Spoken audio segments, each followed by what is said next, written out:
what happens to us when we die. There's a real threat of my existence. I have an open mind and an open heart with this. I became aware of a plant medicine ceremony called ayahuasca. I was stressed, I was overwhelmed, I was burned out. My ego and my alpha male tendencies were like, challenge? I'll take on that challenge. Your light, your energy is completely dim. I can only describe it as an awakening. Alister, a huge welcome to the Lead on Purpose podcast.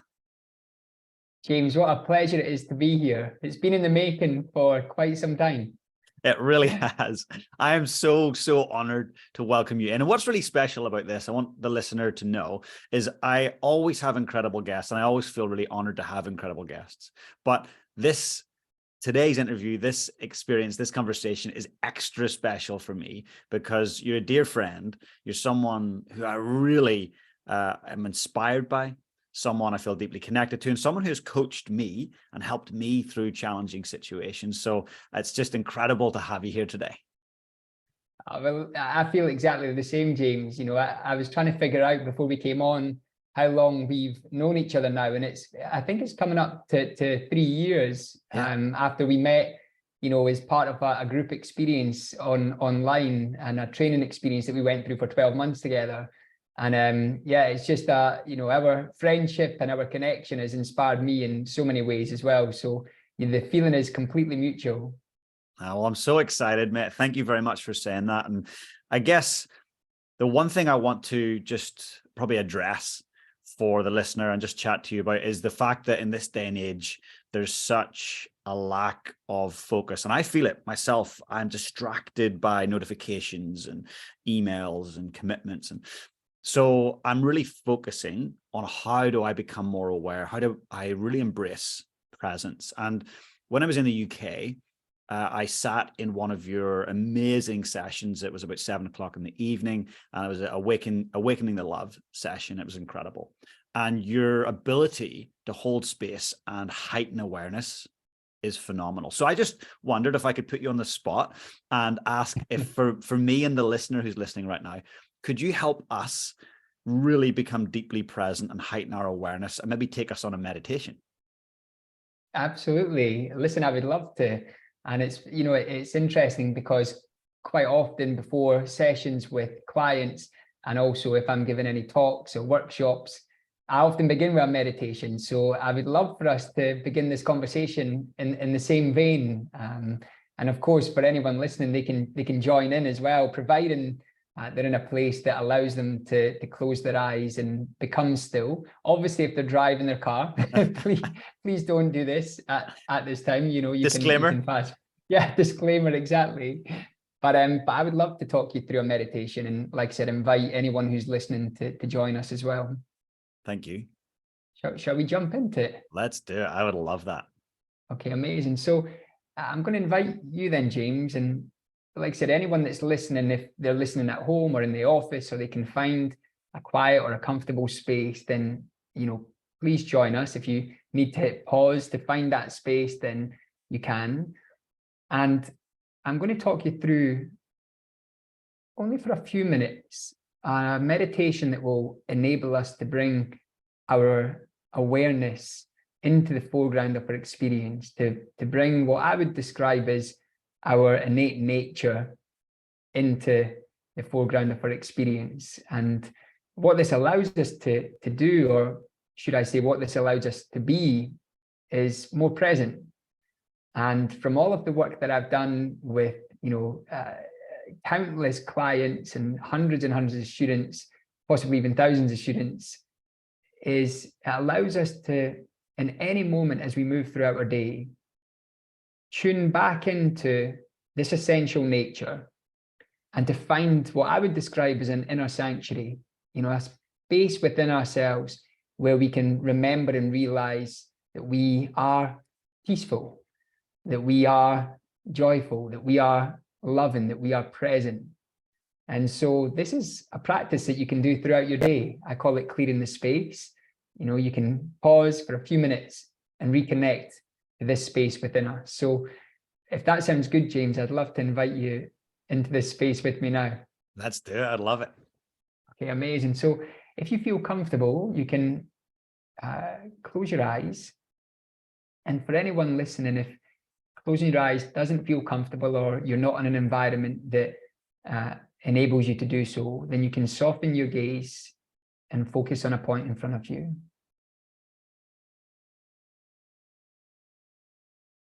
And I'd like to invite you to bring your attention to your breath. And at this stage, we're not attempting to change the breath.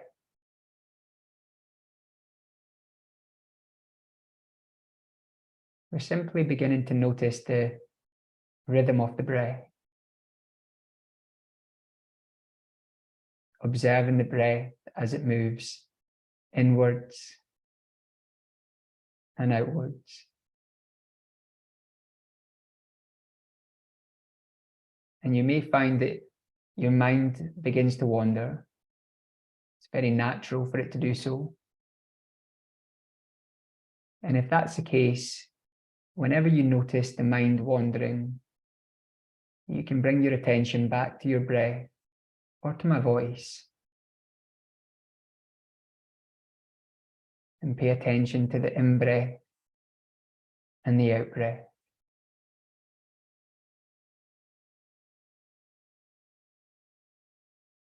Now you can go ahead and see if you can take the in-breath a little bit deeper on the inhale, possibly taking the breath into the belly and opening up the chest.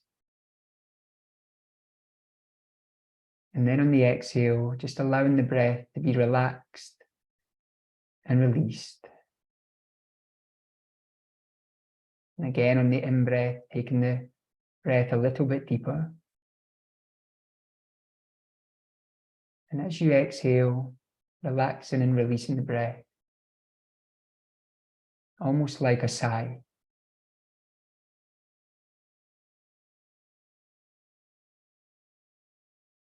And you can take another couple of those cycles where you take the breath a little bit deeper on each inhale.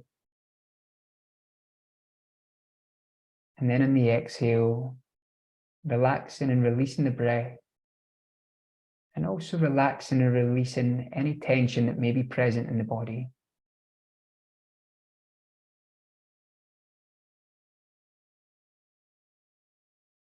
And now you can take your attention from the breath. You can allow the breath to settle to a natural rhythm. And you can bring your attention to the physical body, bringing your attention at first to the shoulders and the neck, and noticing if you're holding any tension in the shoulders or in the neck, and allowing that tension to be released and relaxed and softened.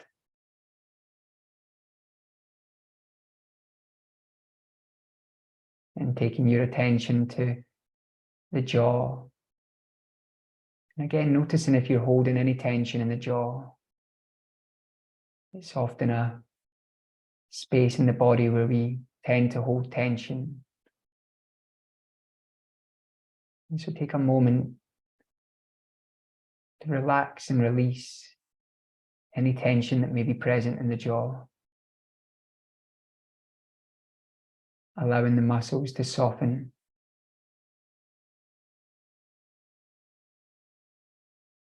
You can go ahead and take your attention to the cheeks and the muscles around your eyes, and also the eyes themselves. And again, notice if there's any tension being held. And on the exhale, you can allow that tension to be relaxed and released.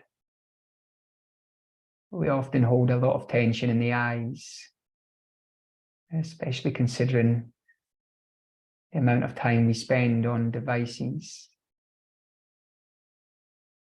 And so let the muscles around the eyes soften. Let the eyes themselves feel at ease.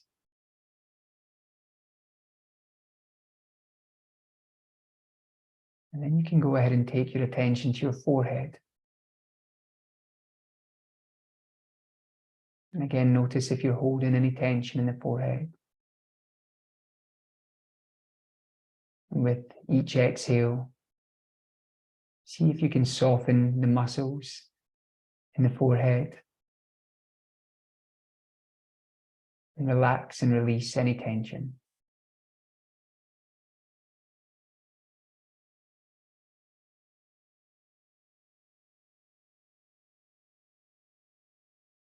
And in this moment, allow the mind and the body to settle and ground.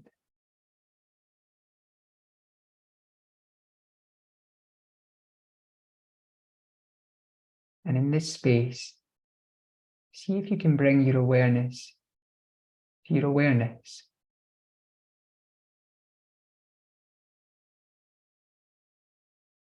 Notice how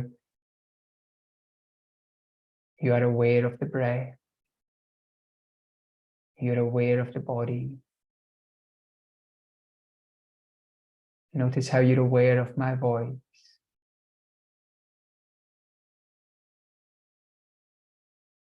Notice how you're aware of your own thoughts and the activity of the mind.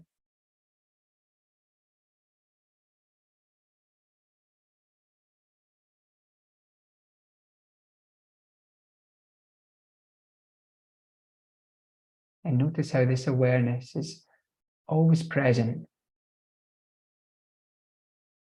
always aware, unchangeable.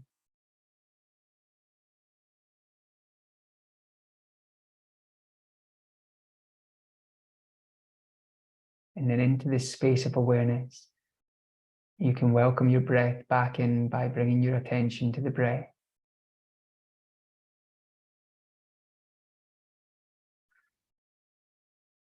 And slowly taking a deeper breath in. And then as you exhale, relaxing and releasing the breath.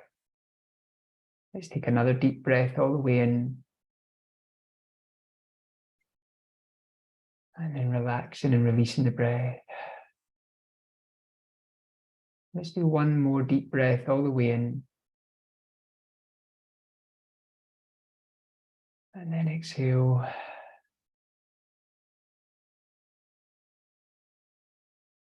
And as you allow the breath to settle to a natural rhythm, you can begin to bring some movement into the body. And as you do so with full awareness. Observing the movement, possibly in your fingers and toes, as you begin to wiggle them and bring your awareness back into the physical body. And then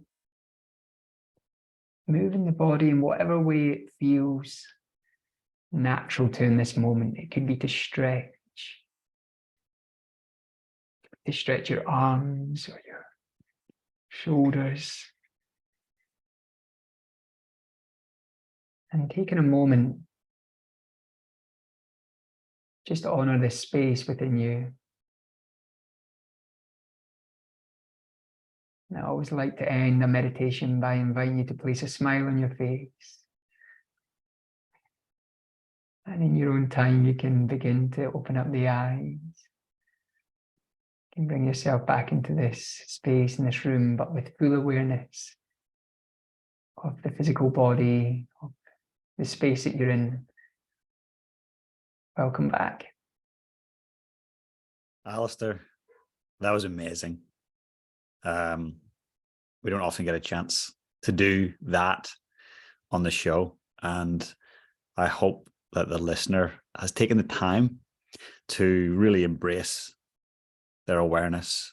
For me, I'm sure the listener can hear it, and I know you can right now. That has slowed down my pace of thinking. It's slowed down my pace of speaking.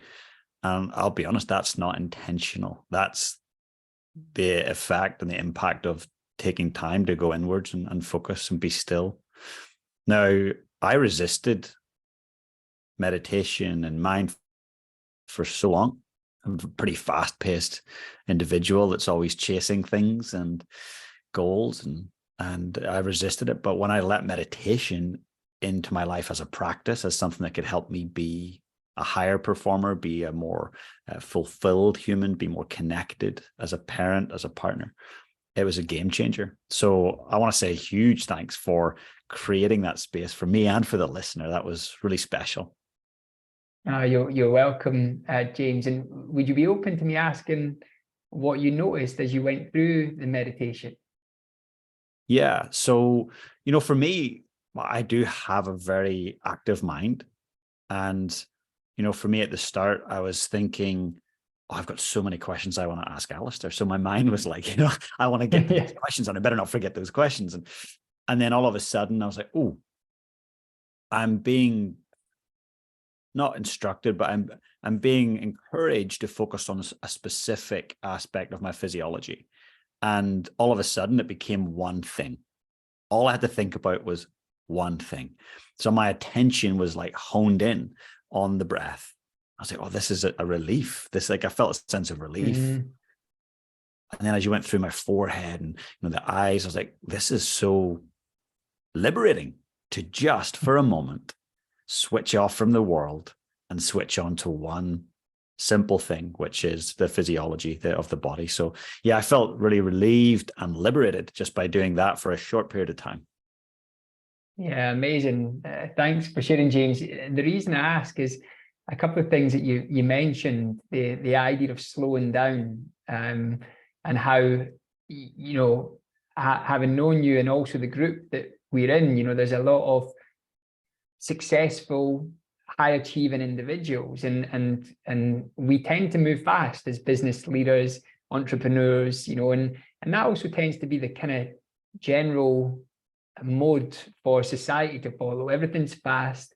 We tend to take so much on now as individuals. We're balancing and spinning so many plates, and so it's not uncommon for us to feel a resistance to something like meditation, to even the idea of slowing down, because it kind of, in a strange way, feels counterintuitive, even though it's the most intuitive thing that that we could possibly do, because we're connecting back to that state where we're almost resetting ourselves to the factory settings. But it's really interesting, because when I guide people through a meditation like the one that we've just done, quite often I ask them, what did you notice? And things like relief comes up, freedom, liberation, the things that you mentioned. And also, in some cases, a lot of awe and wonder and surprise at how much tension maybe someone had been holding in their forehead or in their jaw or in their shoulders or in their neck. And I delivered this to a group of business leaders last week, a similar meditation.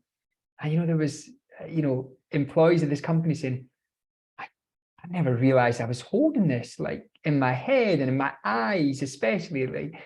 And I think even having that awareness of what is going on physically is a game changer, because you begin to notice, I'm feeling tension in my shoulders. Maybe it's time for me to move, or maybe it's time for me to slow down or take a step away from the laptop or whatever it is. So yeah, it's, even though it's only a few minutes, it can be profound, and to change the way that we're feeling, both physically, mentally, emotionally, and also spiritually.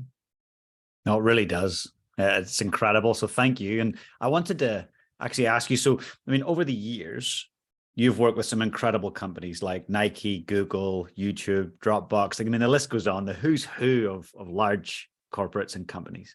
So what led you into the field of coaching and providing leadership training and just being really present with humans to help them be their best? How did you end up coming into that field? How long have we got, James? All day. All day. So my journey is quite unconventional in many respects. And so, the first thing I would say is for the listeners today is to have an open mind and an open heart with this, because I never, even if you'd asked me 14 years ago if I thought I would be teaching and speaking about mind, body, spirit, everything related to the human experience, and everything beyond that as well. It wasn't anything that I envisaged myself doing, and actually what got me here was back in 2010, 2011. I think it was actually the beginning of 2011. I was introduced to meditation for the first time by an ex-girlfriend. So I was in a relationship. I was working in London for a marketing agency. I was tasked with completing and closing a deal which was worth over £1 million to the company. And at the time, it was one of the biggest deals that they'd worked on, certainly in the 2 or 3 years that I was with the company. And there was just a huge amount of pressure. And every day going into this office, there was this expectation and this burden, a lot of which, looking back, I was placing on myself, but there was also external pressure for sure to meet this deal and this deadline. And it was a difficult deal to put together. It was complex because, promises had been made to the client, and it was challenging. And so I found myself in this space of working crazy hours, like waking up, it was on my mind. Constantly going throughout my day, it was on my mind. Coming home at night, facilitating calls at 9, 10, 11 p.m. in the evening, it was on my mind. And my girlfriend at the time said, Ali, you're changing.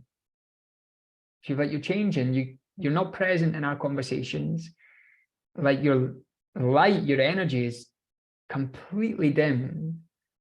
She says, you need to do something about this. Like, you're going to make yourself unwell. And I already had, I've been in hospital a few times with various different things because I was running a lifestyle that was working hard, but also partying hard. And so, there was a kind of this hedonistic lifestyle at weekends, which was a whole load of fun, but also was a release. It was a kind of form of escapism. And so, she said to me, I think you should try meditation. And being completely honest, James, like, the idea of meditation for me was so foreign because, and at the time, it wasn't really being talked about a lot, certainly not in my circles, but nowhere near the exposure that it's got now. And so, there was no apps at the time that I was aware of that offer meditation. So meditation for me was a foreign idea or concept, and I resisted it. I said, I don't think it's for me. It's for religious people. It's not for me. What is it? And so I resisted it. And to be fair to her, she persisted. And a few weeks later, she said, there's a guy called Deepak Chopra who runs a 21-day meditation challenge. I think you'd benefit from it. And funny because, at that stage of my life, my ego and my alpha male tendencies were like, challenge? I'll take on that challenge. And so that's what happened. I began, participating in this 21-day challenge. And I would switch on every night. I'd put my earphones on and I'd listen to Deepak Chopra, who's, an incredible teacher, and he's got this softly spoken Indian accent that I listened to, and it had an impact on me. I did it for 19 of the 21 days, and I didn't want to admit it, but it was having an impact on me. And so that was kind of my introduction into this field. Was, first of all, I was stressed, I was overwhelmed, I was burned out, and I began meditating.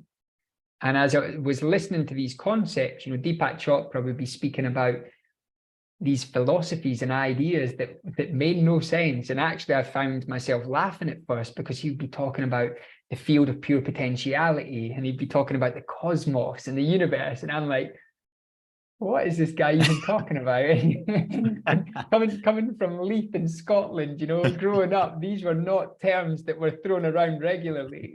The same where I come from. Probably we've talked about this in the past, James. I've probably got similar experiences from our youth and growing up, but I would think, like, what would my mates think? What would my friends think about this? And slowly I got over that. And I also realized that when I first began meditating, I couldn't concentrate for more than truly a second without the mind going. A bit like how you said earlier, the mind was wanting you to think about all the questions that you were going to ask, and my mind was just gone. So that was my introduction. And you know, fast forward, and I'm sure we'll pick up on some of these threads. It led me to leaving that role around a year later, and then embarking on a trip across the west coast of America. I went to Burning Man Festival a couple of times, and then I traveled down through Mexico and Central America and into South America. And it was during that time where I began meditating daily. And actually, I asked the question, if this can help me when I'm really stressed and I'm working in London, what would happen if I was to meditate each day when I'm not stressed and when I've got all the time in the world, really? Because I didn't really have much to do other than travel and go and see, you know, various different destinations. And that's what I began doing. And as I was on that trip, I became aware of a plant medicine ceremony called ayahuasca. And that something was talked about this experience in, you know, in one of my destinations that I was traveling to. And I heard that there was a practicing shamans in Peru. And so I kind of set the intention, you know, this is something I feel called towards. And subsequently, it never happened on that trip because I had to come home due to my nana who was you know, reaching the end of her life. But that happened a couple of years later. I sat in a ceremony, and you know, that really was the thing that changed my whole direction in life, and that, you know, my career, everything began to change from that point onwards. And at that point, I knew, okay, I'm to walk a different path. I was part of a startup recruitment company at the time that was scaling and growing very quickly. And I realized this is not the path that I'm to walk. Actually, I'm to help people, and I'm to explore this fascination that was developing within me around the mind, the body, and the spirit. Thank you for sharing that, Ali. And it's interesting, a few things come up for me as you share that. And probably the first thing is the courage to go into the real unknown and not know what might come of it.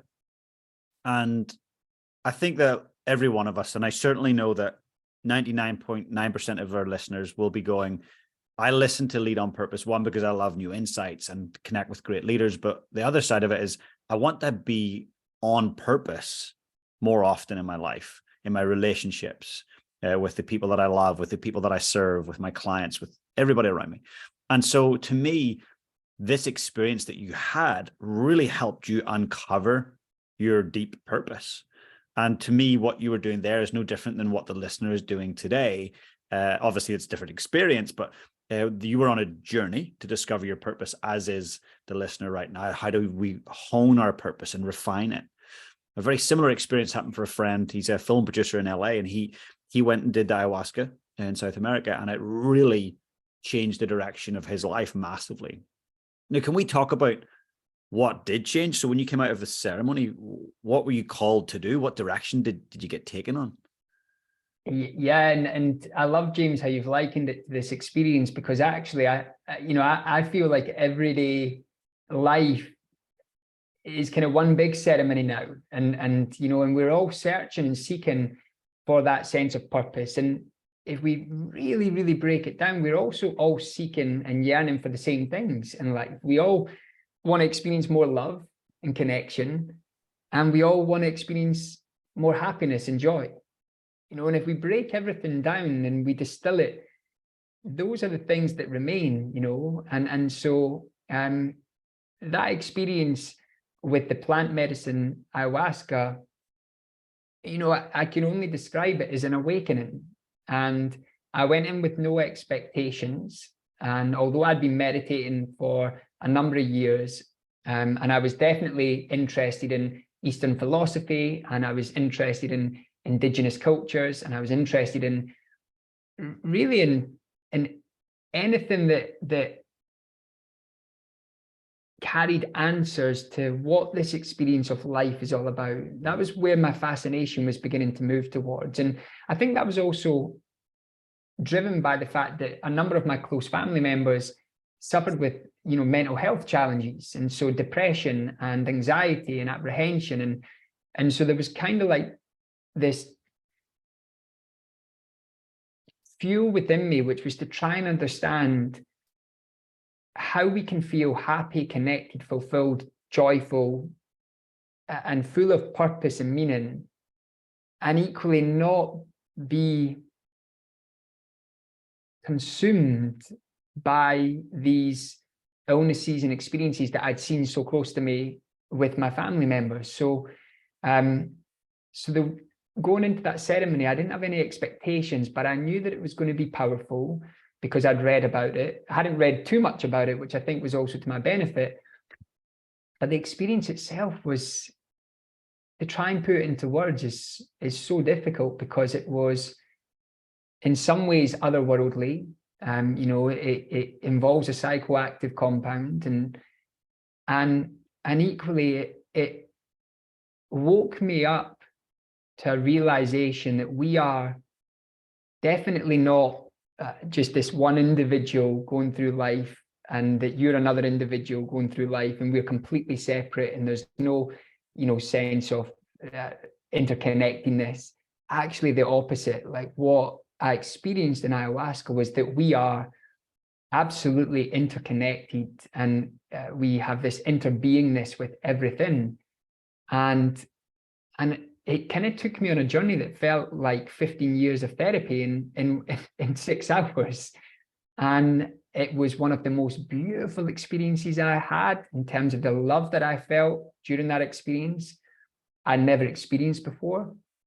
And that was a visceral experience. It was the most real love that I could ever feel. And then equally, it also took me into the depths of my own mind and the shadows, and I faced a number of fears. And so I came out of that experience like, wow, what was that? What just happened to me? And it could have been overwhelming, but thankfully, I connected with a number of individuals afterwards that helped me process and integrate the experience. And I never knew where I was going after that. I knew that I wasn't meant to be doing what I was doing. I never knew fully where I was going, but I did know that I was being called to something that felt really important, and that even if I tried to forget it, I wouldn't be able to. It's like they say, you can't unsee what you've seen. Yeah. And, and after that experience, I'd seen and experienced something that was so profound, and that was calling me towards a higher purpose. And that became everything. I thought, okay, I need to, I've got a lot of healing that I need to go through.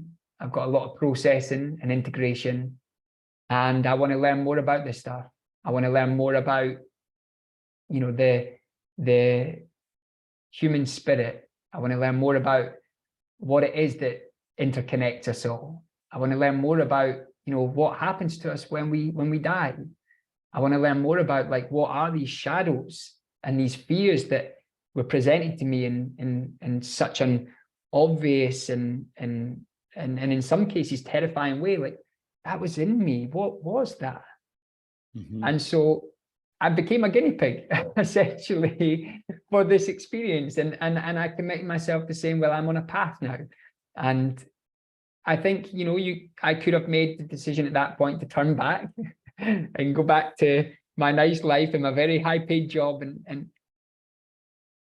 but it wasn't what I was to do, and I was being called towards something much bigger than myself. And that's the only way that I could describe it.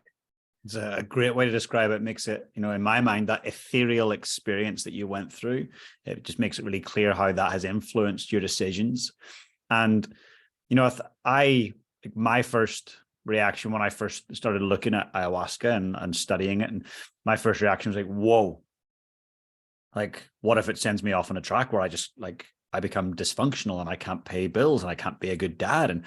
But the more I connect with people who've been through it and have, as you say, really integrated their experience through different mentors and advisors, that it's actually really elevated their life. It's elevated the impact they have on others as well.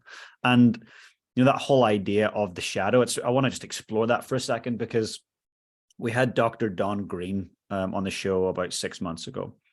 And he has spent his life studying Juilliard School of Music, the finest musicians on the planet, figure skaters that are going to the World Championships, Olympic divers, chess players. And he studies them. And what he waits for the moment where they fail. And they generally fail in the last 2 seconds of the final moment of the World Championship. Let's say that's what it is. And they go, I just don't know what happened. I've done that thing I was supposed to do. I've done it 100 times. And at the last moment, I screwed it up. And so he made it his life mission to go, why do people do that? What is that? And he has got this incredible body of work called Train Your Own Hero. And he said this shadow sits within us. And that shadow wants to be seen. That shadow wants to be appreciated, valued, heard, honored, and it needs to be brought to the surface. And he says, what we do as humans, we fear the shadow. And so we push it down through avoidance, busyness, promiscuity, alcohol, drugs, whatever we might do to avoid this shadow. And so his whole idea is like, let's figure out what our shadow is. Let's dance with it. Let's uncover it. And let's not let it stop us. So I would love just to ask, what do you, when you talk about shadow, what do you mean by that? And what have you done with it since you discovered it? Yeah, amazing. And I love the body of work that you've just mentioned. And I'm going to for sure check in and listen to the podcast that you did together. So, shadow work and the term, from my experience, the term was coined by Carl Jung, the psychologist. And my experience of it is that we all have a shadow self, or we all have, parts of us that, the best way I would describe it, that we've either rejected or denied or disowned, or we've pushed away or resisted or suppressed or repressed. And this shadow, or these shadows, have often been developed and created at a young age, based on our experiences of life, based on our environments that we've occupied, based on the conditioning that we've been exposed to. And so we develop, these shadows based on, fears, and in some cases, our need to be loved and connected. We've developed behaviors and beliefs that we have to be a certain way or do a certain thing. And equally, these parts of ourselves, if they're seen or heard, that we would potentially face things like rejection or abandonment. And in some cases, when we're younger, what that equates to is an existential fear. Like if I reveal this part of me, or express this part of me, or behave in this way, or say this thing, then there's a real threat of my existence, because rejection of a parent, or abandonment, or a sense of not experiencing that love and connection that we need at a very young age threatens our existence. And so throughout our life, and especially in our formative years, we develop a lot of these shadows that are stored away and pushed down into the unconscious and subconscious parts of our mind. And they will pretty much prevent us from experiencing and realizing our true nature, and also expressing ourselves in a way that allows us to reach our optimum, performance levels, our potential. And from the work that, I'm now involved with, James, prevent us from experiencing an unconditional love for ourselves. And not only that, but ultimately then an unconditional love for everything and everyone. And so these shadows are parts that have been pushed away. And if you think about it, as soon as we are disowning or rejecting or denying a part of ourselves, then there's no way for us to be whole. Because what we're saying is, I like this part, but I don't like that part. And so essentially we're creating an idea of duality, an idea of separation within ourselves. When you begin to work with the shadow, you welcome it in consciously, you be with it, you begin listening to it, speaking to it, seeing it, then something quite incredible happens. You begin to integrate all of these parts that have been denied or rejected or disowned or even deemed as unlovable. And you begin to feel a sense of wholeness. And, that's been a big part of my own journey, and also, the journey that I work with others on is recognizing that all of these parts not only need to be seen and deserve to be seen, but also need to be loved and experienced and accepted. And when we can do that, the experience of self-love and unconditional love for oneself is, it has an incredible impact on everything.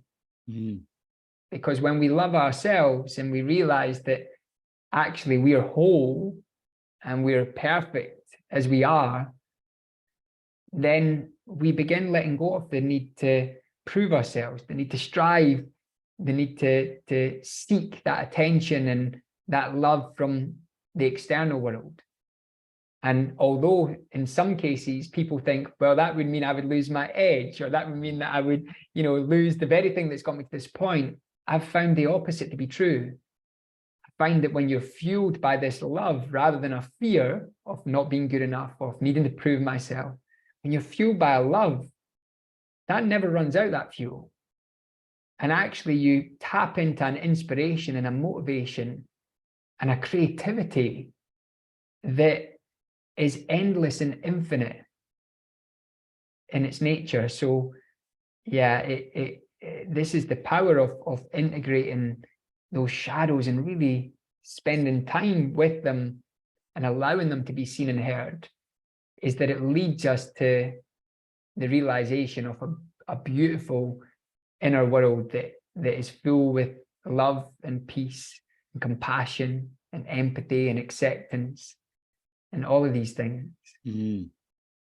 I really love that, and a really good example of that, and listeners who've been listening to the last few weeks will remember this incredible guest. We had Campbell Johnston on the show, and his dream as a little boy was to become an All Black. And for the listeners who are not from New Zealand, that's the New Zealand national rugby team. They're world champions, and every little New Zealand boy wants to be an All Black. And that was his dream, and he set after it, and he became an All Black. And it didn't last maybe as long as he'd wanted, and eventually he was asked to stand down from the team. But he came out about 3 months ago as the first openly gay All Black, and long after his career ended. And it was incredible talking to him about that shadow that literally lurked with him the whole way. And he said, look, I did not want the world to know that I was gay. And he says, I knew I was gay from, I'm 13, 14. And he says, I'm in these big macho alpha male rugby teams. And, now all of a sudden, like on the world stage. And he says, I didn't want people to know that, because I figured people wouldn't like that. And people would like literally rip all of my opportunities away from me. I would never be able to fulfill my dreams if people knew the truth. And he's saying now that's so far from reality.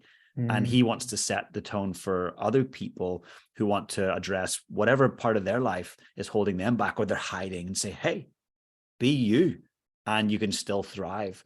And what you just said really reiterates his story from a few weeks ago.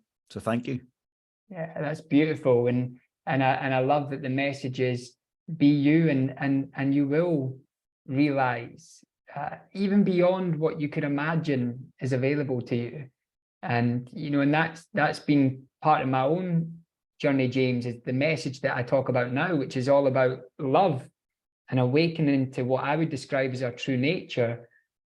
There was some hesitancy in me about that before, because how would it be received? And I've been known as an executive coach that works with people on performance and everything else, but actually this is the most authentic expression of who I am. And so I love that, we often fear showing this part of ourselves that we think won't be accepted by society, by our communities, by our family members, by those closest to us. And so we kind of dim our light. And yet when we begin expressing our innate qualities and our innate talents, and the world responds in a beautiful way. And there's an amazing quote by Joseph Campbell that he says, the cave that you fear to enter holds the treasure that you seek. And I think that's a beautiful description of this shadow that we're talking about, is that often those deepest, darkest fears that we hold, one, when we get intimate with them and we get close to them, we realize that they're not anywhere near as frightening and as scary as we built them up to be, but also they contain a wisdom and a power and a truth that when we realize it, wow, we can expand in ways that changes who we are, but also has a significant impact on the world around us. And if you think about your guest, was it Campbell that you said? Yeah, Campbell. You think about the power of his message now to young boys and young men who may be going through a similar experience, who see him and everything that he achieved, and then also the courage that he's been able to show to express who he is. I mean, it's a powerful message. And so the ripple effect from that, who knows the impact that has on however many people.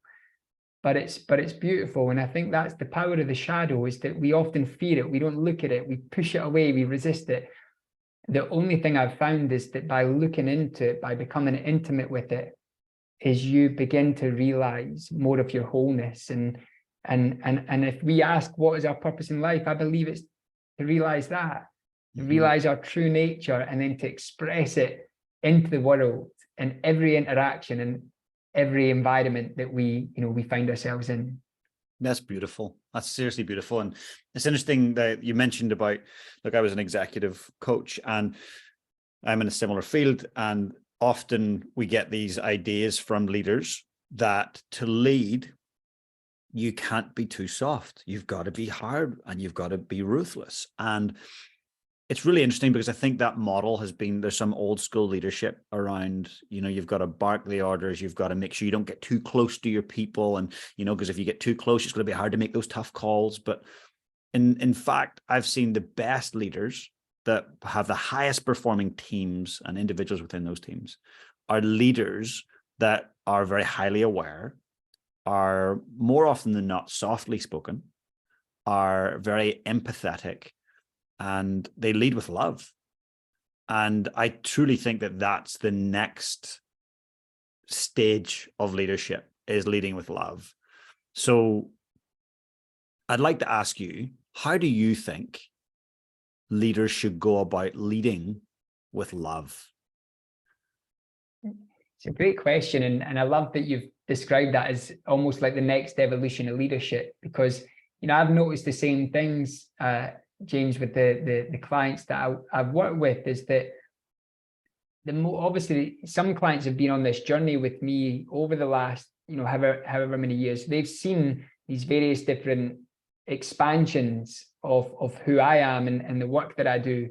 And they've become naturally curious. And interestingly, like you, what I've observed is that those who have opened themselves up to experiencing vulnerability within themselves, to looking at their own shadows and fears and limitations, tend to become more empathetic and compassionate and loving by a byproduct of that inner work that they do. And the response to that, and the people that I've worked with directly, is that they have teams that are engaged, teams that feel part of a mission, a sense of belonging. They create a psychologically safe environment where people can express and talk and share, but also a high-performing environment. And I think what previously happened was that we never believed those things could coexist. We had an idea that high performance could only be experienced through, an edge that is driven a lot of the time by fear. And we never thought that success, high performance could coexist with what some may suggest are softer skills. But really, I think it's connecting into something that we all relate to. And like I said at the beginning of the conversation, you know, we all want to experience more love, and we all want to experience a greater sense of happiness and fulfillment. And so when you can meet all those things and still perform at a high level, then you've got a winning combination. And so, you know, for me, leading from a place of love doesn't mean that we don't have ambitions or targets or goals, or what it means is that we have all of those things and we move towards them with a sense of wholeness and unity and passion and inspiration and motivation, that means that we enjoy the journey as well. And even the way that we respond to setbacks or obstacles or challenges is very different. You know, we begin to look at them as opportunities to grow.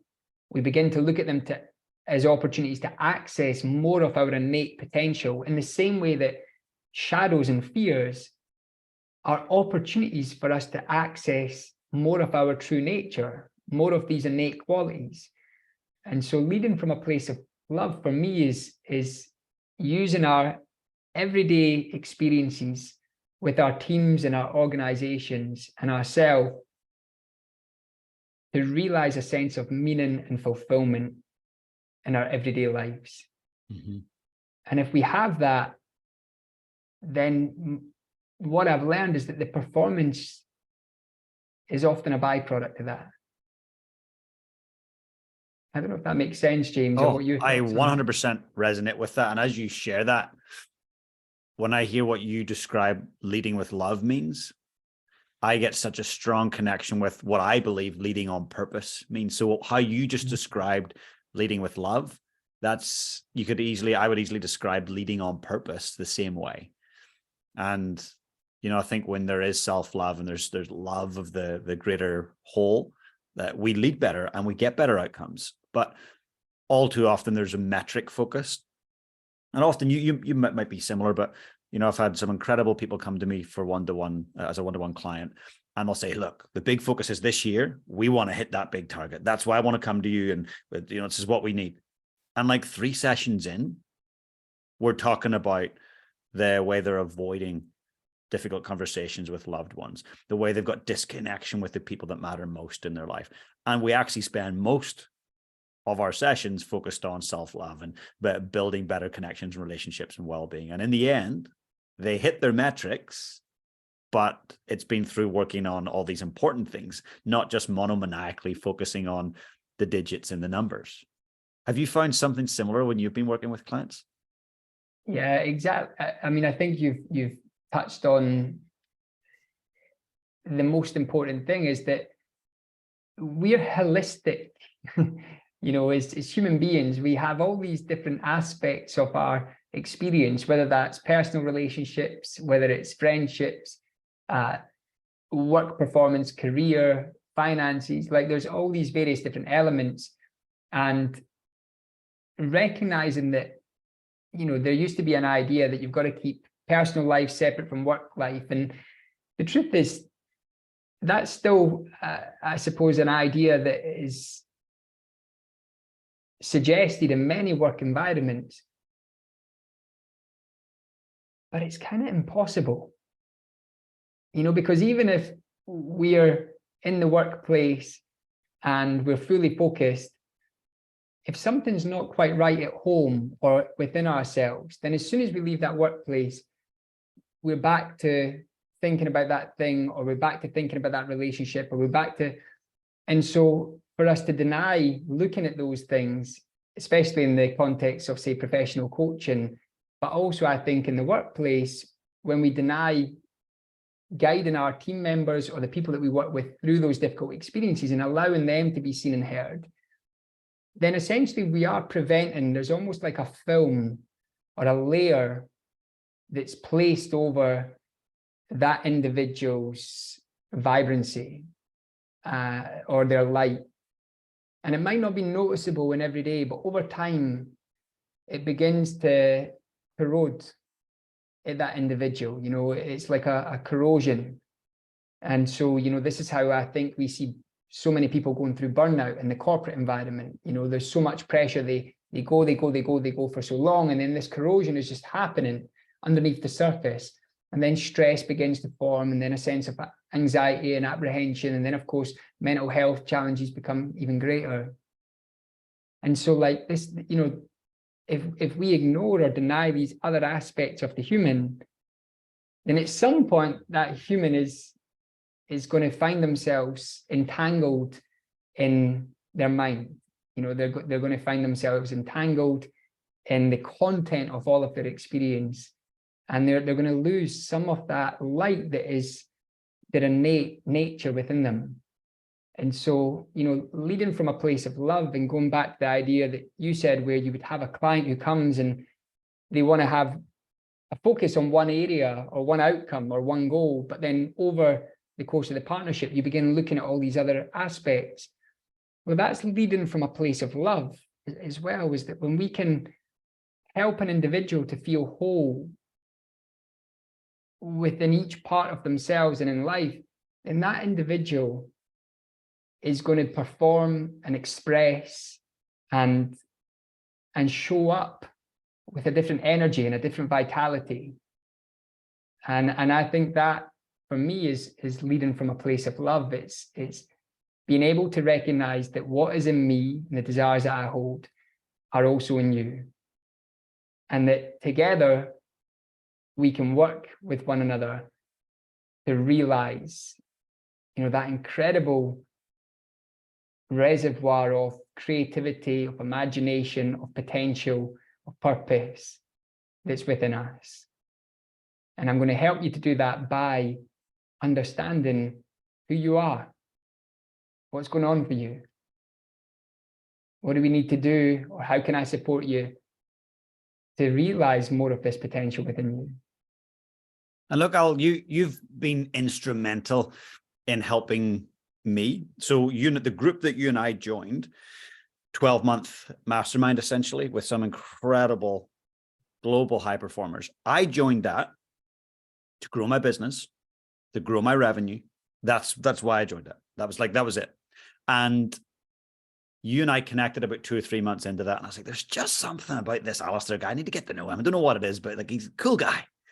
And when we started to get to know each other, I was like, oh, when we chat, we're very ambitious, both of us, and we're wanting to grow our impact and grow our businesses and nurture our beautiful families. But actually, you know, when we're chatting with Alister, it's about self-love. It's about becoming aware of how I'm feeling. And I thought, oh, this feeling stuff, this is interesting. Like, the way I feel directly impacts how I show up for my loved ones, for my clients, for my business. And I want to just, for the listener that's listening right now, I want to just ask them for a moment. Do you truly love yourself? I want you to just think of that for a second, listener. And look, I get the great privilege, as does Alister, to meet lots of great people doing incredible things, and they work hard for themselves and their families. And when they turn up, they've got this brave face, and some people might call it the mask. And they put that mask on and they're confident and they're doing their thing. But often I get the privilege, and Alister does this way more than I do, to step behind the scenes with that individual, peel back the layers, and actually look within to say, you know, is it love or is it loathing? And certainly, Alister, you've helped me to find the areas where there was a lot of loathing. And that I can look back at parts of my life and go, how I led people there, or how I treated myself there, or the things that I did during those times in my life, that was a direct reflection of the lack of self-love that I had.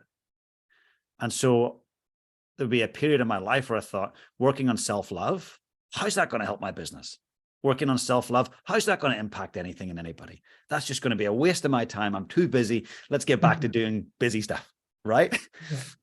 But that act of engaging in awareness of self-love has been the biggest transformation in my life. It has, you know, that saying, probably not going to do it justice, but a rising tide lifts all boats. Yeah. My God, learning to love myself was the rising tide. And my business, my relationships, my health, even my thinking, all of it has improved. Now, it's not perfect and it never will be, but understanding how love shows up and how I need to love myself has been the greatest impact. And I put that down to the work that you and I have done.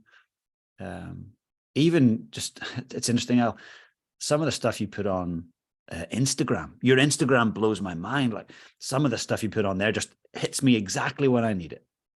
I'm like, wow, this is so powerful. And I see it going off, there's hundreds of thousands of views on some of your incredible thought leadership on there. And for the listener that's listening, I'm going to put that right in the show notes. You got to go and follow Al on Instagram. It's incredible. But I don't want to be the only person that benefits from that work. I want everyone that's seeking more love, seeking more self-love, because you can't love others till you love yourself. I totally believe that. And I've been through some of your incredible meditations. You run Awakening Love every 2 weeks, isn't it? Yeah, every couple of weeks, exactly. Oh, it's so good. I mean, I love jumping in those sessions. And I just want to talk a wee bit about where people can actually connect with your amazing work. So I think that's probably, if you want to just chat a wee bit about Awakening the Love, it's probably a great place for people to start. Yeah, and I love, James, what you asked the audience, ask yourself, do I love myself? And this deeper exploration of the self is kind of now the body of work, as you know, that I'm doing. And although self-love is one part of it, what I found is as I began going on that deeper journey inwards, and as you know, I sat in the ayahuasca ceremony that I mentioned earlier, but thereafter I've sat in a number of other experiences. And what I realized is that when we begin to acknowledge and connect to that, what I would describe as our essential nature, it could be called awareness, it could be called consciousness, it could be called love. We realize that our essential nature, or my essential nature, is the same as your essential nature. And when you realize that we, and I'm using you and I as an example here, both have the same essential nature, and that we emanate from the same source of energy, which I would describe as love. Some people may describe it as consciousness, or innate intelligence, or God, or the universe. But when you realize that actually we share our essential nature, that we are one and the same, then the way that you interact with the world changes significantly. Because if you're at one with something, then you don't want to harm it. If you're at one with something and you share that beingness with another person or another thing, then you only want the best for it. And so naturally what springs from that well is compassion, connection, but also all the cool stuff as well, like joy and liberation and freedom and love and all these cool things. So, the work that I'm doing now, and you mentioned my Instagram, which is incredible. Every day there's, I don't know how many people watching the videos, but more importantly, the comments and the engagement of people feeling this sense of connection to themselves or belonging. People going through extremely difficult periods in their life, responding to these videos saying, something you said resonated with me on a deep level, because what I'm sharing is I'm sharing a truth that is in us all. And all it takes sometimes is to see that in another person or in another thing, and it reminds us of our nature. And so, the work that I'm feeling inspired to deliver now is very much related to us realizing our true nature, which is love. And then subsequently, through that realization, realizing that we are all connected in that field of energy that is love. And so we're not separate And this can seem a little bit out there, but what that gives is that gives an energy for life that is entirely different. Because you begin to say, wow, okay, James is the same on the inside. And I'm the same. And the person, the stranger in the street, is the same, even though it may be buried or hidden or veiled because of our conditioning, our past experience, and everything else. There's a seed of love within everyone. You know, in Buddhism, they call it the seed of enlightenment. It's in everyone. And we've all got this opportunity to awaken to that, to awaken to this experience within us that will lead us to experiencing the most beautiful life whilst we're here on this planet. And so that's the body of work that, as you know, I'm now being called to in a way that even if I wanted to resist it or, you know, not follow this path, is impossible for me now. Because, you know, this is something that I feel I'm being guided towards from a higher intelligence and from this source of energy that I'm pointing towards. And so my awakening love sessions that you mentioned are a way to give people an entry point into this work. And so they take place every couple of weeks. We come together, we meditate, and then we explore a theme or a topic. And those themes and topics are often related to what I teach on the I Am Love course that I run, which is kind of 8 steps to self-realization and to experiencing this love. And these 8 steps are ways that we can work with our mind and the layers of conditioning and to remove and peel back those layers to reveal our true nature. And they're things like acceptance and forgiveness, gratitude and appreciation, surrendering and letting go. These are all ways to peel back these layers, and they've been developed through my own experiences of sitting in ceremonies and also working with healers and coaches and mentors. And you know, I know that this work, I really believe that for us to create a more beautiful world for our daughters and our sons, and also for all future generations, that this is the only answer and the only cure, is for us to collectively awaken to the truth of our nature, which is love, and to come together and unite in that shared sense of beingness. I absolutely agree. And I've never met anyone that could actually convey it like that before. And it's interesting when I think of, there was an experience happened a few weeks ago, and it really kind of startled me.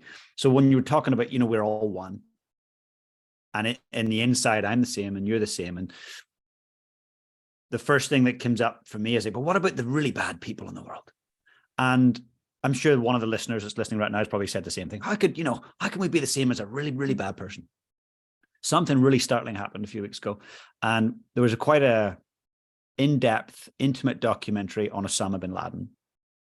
And we all know him for all of the horrific things he did. But there was some very private video footage of him with one of his kids. And Alister, I've never seen like this love. Like I just never would have expected it. And there was joy, there was playfulness, you could see that this dad, who in this case was Osama bin Laden, just wanted the best for this young boy and was encouraging him to read and celebrating him when he got words right and playing with him and truly creating memories. And to me, that in that moment, it shocked me, because in my mind, I was like, no, he's just a really bad person and every ounce of his body is bad. And for a moment, I just realized that actually, you mentioned the word seed. There was a seed of love and goodness in even the worst person we could imagine. It's there. But I guess seeds take watering, and seeds take culture and environment and love. And yeah, that was just, I felt compelled to share that I think that no matter who we are, we have that seed of love in us. Yeah, and it's a beautiful example, James. If we continue to hate, or we continue to try and resolve our problems as a species with more anger and more conflict, we're going to find ourselves in a perpetual cycle of more of the same.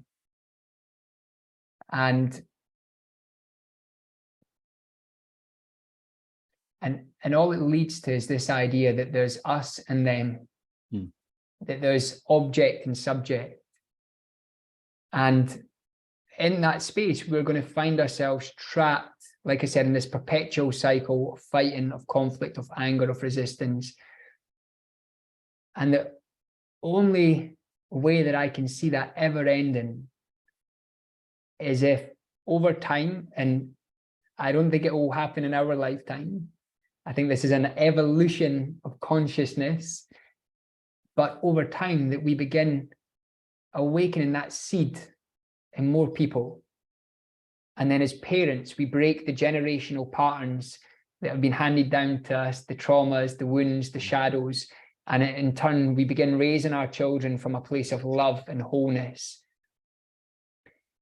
Then I really do believe and hope that over time, through possibly many lifetime cycles, we begin to see that love emerges, because love is the most powerful force in the universe. It is the energy that everything emanates from. And, you know, I loved how you said, but people might be thinking, so how can that person, you know, that evil person, or this, you know, individual that has caused so much pain and suffering in others, whether, you know, that's Osama bin Laden or anyone else that comes to mind for the listeners, is because in those experiences, the individual has become so identified with the ego, with the idea of being a separate self, so identified with the need for power and greed, so identified with the fears and the conditioning and the experiences and the traumas and the wounds that they've been exposed to, that they see themselves as a separate being. They don't realize that there's a shared sense of beingness, a deeper truth within them, because we've become so identified with the ego. And so they operate from that idea of being a separate self. As soon as we realize that the separate self, the ego, is not who we are, but that there is a deeper truth within us, and that deeper truth brings to us the realization that we are all one and the same, that we all share this sense of connection, then we begin moving towards a very different experience on our planet. And that's really the bigger purpose behind the work that I'm doing, is, do I believe that this innate nature, that this energy of love wishes to be expressed and realized in every living being? Absolutely. Do I believe that's why I'm being called to do this work? 100%. And, you know, in that moment where you witnessed Osama bin Laden with a child, what I'm recognizing is that possibly just for those moments, his idea of being a separate self faded away, and he was in love with his child. And when the idea of the separate self falls away, that's what happens. Love emerges. You know, we have that in an experience when, you know, we could be on a dance floor with our friends when we're growing up, or at a festival, when we're nowhere else. We're not thinking about the future. We're not thinking about our status or our business. We're in the moment. And we're so present. And we feel at one. You know, those moments where you look at a friend and they're thinking the same thing, and you've not even said anything, or we're in love, you know, and that's what happens when our personal thinking mind falls away, when our ego dissipates. We drop into a shared space of beingness. And in that shared space of beingness, there's no desire to hurt anyone or anything, because why would we hurt something that we're part of? 100%. And so, yeah, this is what's inspiring the work that I'm doing now, James. Your work is incredibly inspiring, and literally, I'll be honest, we have just touched like the tip of the iceberg here. So we need like another 10 episodes. You're going to be on the show again. So a couple of things. I know I want to be mindful of your time. A couple of things. So one, I know I've got the inside scoop that there's a book in the mix that's going to be in the hands of millions of readers over the next few years. So could you just give us a little bit sneak peek of what the book's going to be about? Yeah, so, and I'll try and keep this short for time. So the book is inspired by, I sat in another ceremony last year called a Bufo ceremony, and it's another ceremony that involves a psychoactive compound. Someone told me that it's actually 7 times stronger than ayahuasca. It's a compound called 5-MeO-DMT. And I also want to share that anyone listening to this, I'm not suggesting that anyone goes and does these medicine ceremonies. You know, this is very much a personal choice. I'd done my research, and equally, I'd also prepared extensively for the ceremony last year with all of the deep work that I've been doing. But it was in that experience, James, where, as you know, I had a realization of oneness, and the only way I can describe it is that it was a complete dissolution of my ego, of my personal thinking mind, but also my identity as Alister Gray.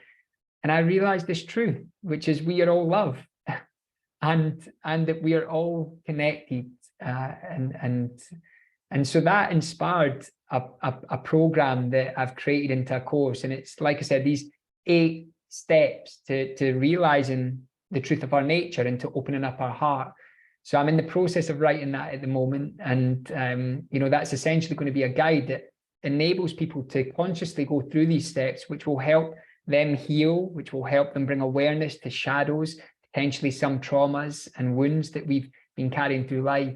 And through the very process of that, experiencing a liberation and a freedom that allows us to live a more beautiful existence. So yeah, that's in the process. And like I said, it is going to be a book, and it's also a course as well that I guide people through. That's incredible. And I'll be getting copies of that for my clients, and I'll get a few extra copies that I will give away as prizes here on the show when it comes to light and comes to the world. So best of luck with writing it. That's going to be quite an incredible journey in birthing it and bringing it to light. And the course, I'm happy to say, I'm going to be signed up as one of your very first people to go through the course, and I cannot wait. Caroline will join me on that as well. Amazing. Well, listen, I appreciate, you know, first of all, you supporting the journey, and also, you know, I think, James, just your openness to explore some of these topics with me over the last few years, but also then to share it with your listeners, because I understand that you know, some of the concepts can be foreign and also can provoke resistance in some people. You know, I certainly know that was the case for me when I began this journey.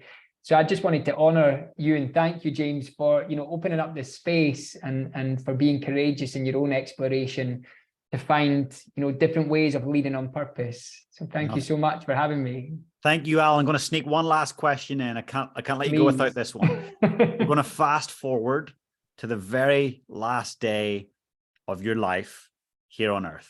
And you know it's your last day, you've been told, and someone very special to you, a very young person, it could be a grandchild, maybe even a great grandchild, and they come up to you and they say, Al, how can I lead my life on purpose?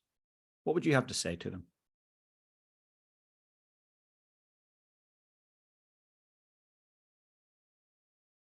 I would give them the simple guidance to be love.